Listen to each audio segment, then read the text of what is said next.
This week's Micro Monday workout is going to solve a lot of problems that people often encounter when it comes to lower body training, specifically getting outside of the limitations that are forcing you to undertrain your legs while also taking a lot of stress out of your joints and making your legs work a hell of a lot harder in a much shorter time period. We're going to do that this week with walking lunges, as many as you can, no breaks, no rest, no stopping, for 5 solid minutes. Now I know 5-minute workout may not seem like a long time, but when you really parse up a lot of leg workouts that people do, it's not even close to 5 minutes of total work, even throughout the entire week.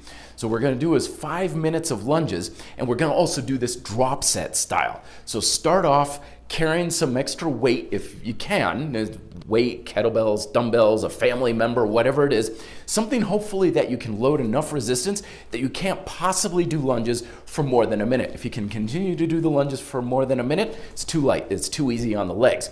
So you do it as much as you can, then you jettison the weight and you keep going, or you reduce the weight and keep going. You're trying to do as many lunges as you can with as few breaks for 5 solid minutes. In addition to this, I want to make sure you're not doing some of the classic walking lunge sins that I often see people doing. The first of which is people will sometimes fall into the front leg. You know, a lot of times when people are saying, oh, it hurts my knees and stuff, this is what's going on, is their forward momentum and downward momentum are happening at the same time, causing all of the weight to fall onto the ball of your foot. Sometimes in order to try and prevent this, people will commit the other sin, where they'll keep too much weight on their back leg. So when they step out of the bottom lunge, they're essentially pushing off their back leg, and their front leg is barely doing anything to make the exercise easier.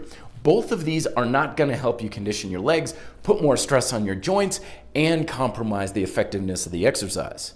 So here's what you want to do instead, is when you're doing walking lunges, take a good aggressive step forward, but once it hits the ground, your forward momentum completely stops.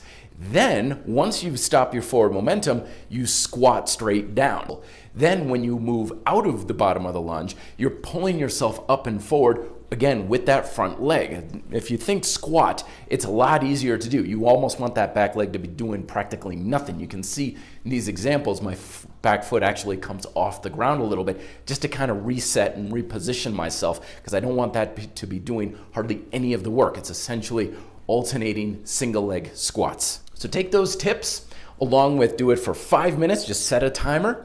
Don't worry about distance, don't worry about reps. Start with a very heavy weight and then drop set as you have to. And by the end of that 5 minutes, you should be pretty smoked and your legs should reach a level of fatigue while also getting conditioned for strength, stability, and mobility far beyond what most people achieve in a workout that's even an hour in length. Let me know if you have any thoughts or questions down below in the comments. Be fit, live free.